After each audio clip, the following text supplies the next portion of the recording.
नाज़रीन, रमज़ान शरीफ का महीना शुरू हो चुका है और आज इसकी 5 तारीख है, 5वां रोज़ा चल रहा है। अल्लाह पाक का ख़ास करम है कि हमको ये रमज़ान शरीफ का ये महीना नसीब हुआ है। तो नाज़रीन, जैसा कि मेरी पिछली जो वीडियोज़ हैं रमज़ान शरीफ के मुतल्लिक़ ही हैं और रोज़ादारों के मुतल्लिक़ ही चल रही हैं। तो मेरे पास जो केस आते हैं या जो लोग मेरे साथ डिस्कशन करते हैं रोज़े के हवाले से, मैंने उसके मामले उसी के मुतल्लिक़ ही मैं कोशिश कर रहा हूँ कि आपको वीडियोस बनाकर देता रहूँ ताकि आपका फ़ायदा और आप मुझे रमज़ान शरीफ के महीने में दुआएं दें। तो नाज़रीन, मेरे पास जो लोग आते हैं ना, वो अक्सर ये कहते हैं यार प्यास का कोई इलाज हो, प्यास बहुत लगती है, प्यास का कोई इलाज हो। तो आपने करना क्या, अगर आपने सहरी करते वक्त अगर आपको कोई भी खाना वगैरह आप कोई भी चीज़ खाते हैं तो आपको प्यास बहुत ज़्यादा लगती है। बाज़ लोग कहते हैं कि 9-10 बजे के करीब, यानी कि 2-4 घंटे या 5 घंटे गुजरने के बाद ही उनको प्यास की शिद्दत जो है वो बहुत ज़्यादा हो जाती है। और या कुछ लोग ऐसे करते हैं कि वो सहरी करते वक्त ना कुछ ऐसी चीज़ें इस्तेमाल कर लेते हैं जिनमें तजाबियत होती है, यानी कि तली चीज़ें कुछ लोग इस्तेमाल करते हैं। आपने ना सहरी के वक्त तो बिल्कुल सादा सिंपल दही का इस्तेमाल करना है और तली चीज़ों से आपने अवॉइड करना है।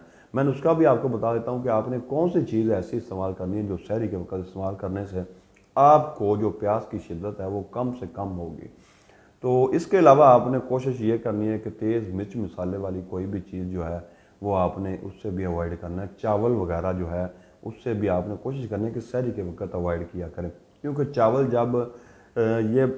चावल एक ऐसी ग़िज़ा है कि जब इसको किसान इसका बीज बोता है ना, तो उस वक़्त से लेकर ये आखिर तक ये पानी मांगता है। यानी कि जब इसकी फसल पकने के लिए भी बहुत ज़्यादा पानी सर्फ होता है, उसके बाद ये इसको पकवाई के लिए पानी सर्फ होता है, जब यह इंसान खाता है तो उसके साथ भी पानी बहुत ज़्यादा सर्फ होता है। तो ये पानी बहुत ज़्यादा मांगता है आखिर तक। आपने कोशिश करनी है कि सहरी के वक्त चावल से आपने परहेज़ करना है। तो आपने करना क्या है, नुस्खा कौन सा इस्तेमाल करना है, आपने बाज़ार से 4 अदद ना इलायची ले लेनी है। तो इसके साथ ही आपने ना, ये मेरे सामने ना गुलशरक पड़े हैं, मैं अक्सर ये चीज़ें लाइव इसलिए दिखा रहा होता हूँ कि इसका अरक भी आपको मिल जाता है बाज़ार से किसी अच्छी कंपनी का। अगर आप अरक लेना चाहें तो इसके साथ अरक इस्तेमाल कर सकते हैं।